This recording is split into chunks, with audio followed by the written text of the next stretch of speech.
Hello everyone, this is me Savia here. मैं आपके लिए लेकर आई हूँ एक और रीडिंग जो कि होगी उन लोगों के लिए जो जानना चाह रहे हैं कि आपके पर्सन की करंट थॉट्स, करंट फीलिंग्स आपको लेकर राइट नाउ क्या है। तो लेट्स फाइंड आउट क्या सोच रहा है आपका पर्सन आपके लिए, इस कनेक्शन के लिए। Let's begin. रीडिंग शुरू करने से पहले रिमाइंड करवा दूँ कि ये एक जनरल रीडिंग है। अगर आपको पर्सनलाइज रीडिंग लेनी है तो रीच आउट कर सकते हो। ईमेल आईडी डिस्क्रिप्शन बॉक्स में गिवन है। सो लेट्स सी कि क्या सोच रहा है आपका पर्सन आपको लेकर, इस रिश्ते को लेकर। Let's see. अच्छा, आप में से मेजॉरिटी लोगों के लिए आप एक ऐसे पर्सन के साथ डील कर रहे हो जिसकी लाइफ में बहुत कुछ चल रहा है right now, in terms of कि उसकी फाइनेंशियल रिस्पॉन्सिबिलिटी बहुत ज़्यादा हो सकती है।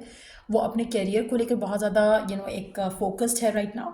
तो कहीं ना कहीं लव के पॉइंट ऑफ व्यू से मुझे लग रहा है कि थोड़ा डिसअपॉइंटिंग बिहेवियर है आपके पर्सन का आपकी तरफ राइट नाउ। आप में से काफ़ी सारे लोगों के लिए आपका पर्सन स्टेबल वे में चीज़ों को आगे लेकर जाना चाहता है। वो नहीं चाहता कि एक हड़बड़ाहट वाला डिसीजन लिया जाए कनेक्शन को लेकर या आपको लेकर। आप में से मेजॉरिटी लोगों के लिए आपके पर्सन की टॉप प्रायोरिटी लव नहीं है।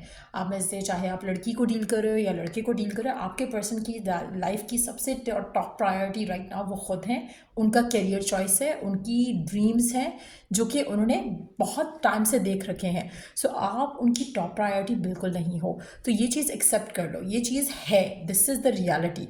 उसके बाद आता है कि क्या आप उनकी लाइफ में उनके लिए कभी भी इंपॉर्टेंट हो सकते हो या नहीं हो सकते हो। गिवन सर्कमस्टांसिस में टू बी ऑनेस्ट उनका फोकस आप नहीं हो, बिल्कुल भी नहीं हो। आप में से काफ़ी सारे लोगों के लिए पर्सन आपके बारे में उतना नहीं सोचता जितना आप उसके बारे में सोचते हो। आपका पर्सन सिर्फ वो एक्शन लेता है जो उसको रिस्पॉन्स में लेना पड़ता है। अपनी तरफ से वो कोई इनिशिएटिव एक्शन नहीं ले रहा है, ना ही आने वाले टाइम में कुछ ऐसा सोचने वाला है। काफ़ी कुछ है इसकी प्लेट पे already to deal with, to handle. आपकी पार्टनर जो भी है, जिसके साथ भी आप डील कर रहे हो, उनकी ज़िंदगी में बहुत सारी चीज़ें हैं जो उनको करनी है, बहुत सारे गोल्स हैं, बहुत सारी विशेज़ हैं जो वो पूरा करना चाहते हैं। तो वो सब चीज़ें उनको बहुत ज़्यादा ऑक्यूपाई रखती हैं, इसलिए वो आपके बारे में ज़्यादा सोच नहीं पाते हैं। लेकिन जब भी आप उनकी तरफ एक्शन देते हो, मोस्टली लोग आप ही शायद आप अपने पर्सन को कॉल या मैसेज करते होगे या कम्युनिकेशन इनिशिएट करते होगे, तब ये आपकी तरफ एक्शन ले लेते हैं। और नॉट दैट कि सैड होके लेते हैं या अपसेट होके लेते हैं या प्रेशर में आके लेते हैं। No, they take action happily towards you. ऐसा नहीं है कि पर्सन पसंद नहीं करता, आपको पसंद करता है, लेकिन आप उसकी टॉप प्रायोरिटी नहीं हो। अब गिवन सर्कमस्टांसिस में आपको बार बार फील होगा कि आपका पार्टनर जो है, जिसके साथ भी आप डील कर रहे हो, ये पर्सन आपको उस तरह से टाइम नहीं दे पाता है। और आप में से काफ़ी सारे लोग ऑलरेडी इस चीज़ को फील कर रहे होंगे कि आपके पर्सन आपको ज़्यादा टाइम नहीं दे रहे हैं। तो गिवन सर्कमस्टांसिस में आपको ये चीज़ अंडरस्टैंड करनी है कि पर्सन जगल कर रहा है काफ़ी सारी चीज़ों के बीच में। It's not just one thing, two thing, three things, it's more like कि बहुत सारी चीज़ें हैं उसकी लाइफ में जिसके ऊपर वो फिलहाल अपना फोकस देना चाहता है, टाइम देना चाहता है, जिसकी वजह से मेजॉरिटी लोगों के लिए मुझे ऐसा लग रहा है कि आपके पार्टनर जो हैं इस गिवन सर्कमस्टांसिस में वो आपको प्रायोरिटाइज नहीं कर सकते हैं। ये चीज़ आपको एक्सेप्ट करना पड़ेगा। इसके बाद और या इसके साथ साथ आप अपने रिलेशनशिप को कैसे आगे लेके जा सकते हो वो आपने देखना है, क्योंकि आपके पर्सन के लिए आप उतने इंपॉर्टेंट नहीं हो जितना आपकी नज़र से आपका पर्सन आपके लिए इतना इंपॉर्टेंट है। लेट्स सी कि क्या आने वाले टाइम में चीज़ें बदलेंगी आपके और आपके पार्टनर के बीच में। आपके पर्सन और आपके बीच में क्या चीज़ें बेहतर हो जाएंगी? क्या ये पर्सन गिविंग हो जाएगा कनेक्शन को लेकर, हाँ या ना? अच्छा, आपके पर्सन अपनी तरफ से पूरी कोशिश करते हैं कि वो आपके साथ जस्टिस कर सकें। जैसे मैंने कहा ना कि वो आपकी तरफ एक्शन लेते हैं, लेकिन सिर्फ तब जब आप उनकी तरफ एक्शन लेते हो। पूरी कोशिश करते हैं कि आपके साथ जस्टिस कर सकें, लेकिन उनकी ज़िंदगी में कोई और चीज़ है इंपॉर्टेंट। आप में से कुछ लोगों के लिए अगर आपको पता है कि आपके पर्सन की ज़िंदगी में थर्ड पार्टी है, तो हो सकता है कि उसकी वजह से भी वो आपके साथ टाइम या उस तरह से आपको टाइम नहीं देते हैं या जस्टिस नहीं कर पाते हैं। आप में से सिर्फ उन लोगों के लिए ही थर्ड पार्टी है जो कि जानते हैं कि थर्ड पार्टी एग्जिस्ट करती है, वरना इट्स देयर गोल, वरना इट्स देयर करियर जो कि वो चूज़ करते हैं over you, over the connection. So just a second.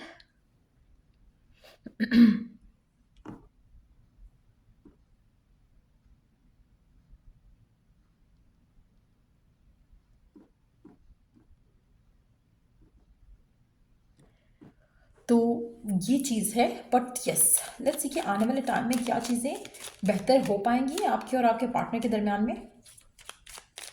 अच्छा, टू बी ऑनेस्ट, ये जो कार्ड्स आए हैं ना, ये इंडिकेट कर रहे हैं दो तीन चीज़ें। आपके पर्सन आपके साथ उतने कमिटेड नहीं है जितने आप उनके साथ कमिटेड हो। खाली प्यार का मामला नहीं है, खाली फीलिंग्स का मामला नहीं है, लेकिन आपके पर्सन आपके साथ उतने कमिटेड भी नहीं है। तो आप में से मेजॉरिटी लोगों के लिए आप अपने पर्सन के लिए इंपॉर्टेंट हो सकते हो, लेकिन नॉट टू द लेवल जहाँ पर वो कमिटमेंट का सोचें। अभी एटलीस्ट उनकी एनर्जीज आपके लिए ऐसी नहीं है, वो आपको एज अ पार्टनर नहीं देख रहे हैं राइट नाउ, शायद इसीलिए वो आपको प्रायोरिटाइज नहीं कर रहे हैं।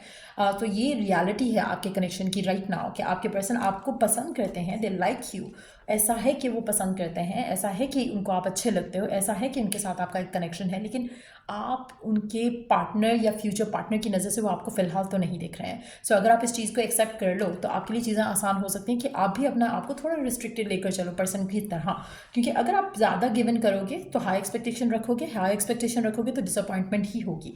मेजॉरिटी लोगों के लिए पर्सन डेफिनेटली ओपन भी हो सकता है कुछ लोगों के लिए to meet other people as well, क्योंकि यहाँ पर पर्सन थोड़ा नॉन कमिटल दिख रहा है, उसको आप में वो चीज़ उस तरह से नहीं दिख रही है जहाँ पर वो आपको लेकर फ्यूचर का सोचे। एंड इट्स नॉट, शायद इसलिए भी हो सकता है कि वो कैरियर ओरिएंटेड है, इसलिए भी हो सकता है कि कोई और पर्सन है उसकी ज़िंदगी में, इसलिए भी हो सकता है कि फ़िलहाल उसको लव शव नहीं चाहिए, एक कमिटेड वे में नहीं चाहिए। नॉट दैट कि चाहिए नहीं है, बट एक desire to have something solid and stable वो उसकी लाइफ में भी नहीं दिख रहा है। सो आने वाले टाइम में चीज़ें जो है, मुझे लगता है कि आपकी और आपके पार्टनर के दरम्यान में ऐसी ही रहेंगी जहाँ पर आपको लगेगा बार बार कि आपके पर्सन आपको वैल्यू नहीं कर रहा है। आप में से काफ़ी सारे लोगों के लिए अगर आप इस इंसान से शादी करने की एक्सपेक्टेशन लगा रहे हो या फ्यूचर को लेकर एक्सपेक्टेशन लगा रहे हो, आप गलत कर रहे हो, क्योंकि ये पर्सन उस जगह पर नहीं है जहाँ पर ये आपको कोई फ्यूचर का प्रॉमिस कर सके, और अगर ये करेगा भी तो अभी वो कंडीशन नहीं है जिसमें फुलफिल कर पाए। सो मेजॉरिटी लोगों के लिए यू हैव टू सी कि ये पर्सन क्या कर पाता है इस कनेक्शन में आने वाले टाइम में। अभी वो कुछ भी नहीं करेगा, अभी आने वाले टाइम में आपको डिलेज का ही सामना करना पड़ेगा। Sneaky lies, betrayal, bad news, आप में से मेजॉरिटी लोगों के लिए ऐसा कुछ भी हो सकता है आपके साथ इस कनेक्शन में। द रीज़न बीइंग कि पर्सन आपको उस तरह से चाहता ही नहीं है। दूसरा, मैंने ऑलरेडी एक चीज़ मेंशन की कि अगर पर्सन की ज़िंदगी में आप जानते हो कि थर्ड पार्टी है, तो थर्ड पार्टी का इन्फ्लुएंस भी हो सकता है जो आपके रिश्ते को आगे नहीं बढ़ने देगा। लेकिन मेजॉरिटी लोगों के लिए मुझे ऐसा लगता है कि आपकी पर्सन, क्योंकि वो उनको आप पसंद हो, आपकी लुक्स पसंद है, but when it comes to शादी वाली चीज़ें वो वाली फीलिंग नहीं आ रही है यहाँ पे पर्सन के एंड से। तो you have to be very careful कि आप अपने आप को इस कनेक्शन को लेकर किस तरह से आगे लेकर जाना चाहते हो। आप में से कुछ लोगों के लिए आपका पर्सन आपको ऑन पर्पस भी इग्नोर कर रहा हो सकता है। अगैन, अगर आपकी लाइफ में थर्ड पार्टी का इन्फ्लुएंस है तो बहुत ज़्यादा स्ट्रॉन्ग चांसेस हैं कि पर्सन आपके साथ दोगला है, यहाँ पर वो अपने ट्रू सेल्फ नहीं शो करता है आपको। तो ये चीज़ें आपको रियलाइज़ करनी पड़ेंगी, स्पेशली अगर आपकी एनर्जी आपके इस पर्सन की एनर्जी आपके पर्सन से मैच कर रही है, तो ये आउटकम हो सकता है।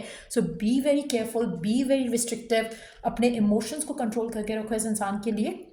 ज़्यादा एक्सप्रेसिव नहीं हो, ज़्यादा अटैच नहीं हो, क्योंकि दैट वे आप हर्ट हो सकते हो, या हो सकता है कि आप ऑलरेडी हर्ट हो रहे हो, but that's what is happening आपके पर्सन के दिल में आपको लेकर, इस कनेक्शन को लेकर। अगर आपको पर्सनलाइज रीडिंग लेनी है तो रीच आउट कर सकते हो, ईमेल आईडी डिस्क्रिप्शन बॉक्स में गिवन है। अगर आपको अपनी कंपैटिबिलिटी चेक करवानी है फॉर द फ्यूचर और क्या इश्यूज़ हो सकते हैं आने वाले टाइम में भी, तो वो भी मुझसे रीच आउट करके चेक करवा सकते हो। पेड सर्विसेज हैं सारी, तो check the description box for further details on that. Till I do the next read, take care, bye.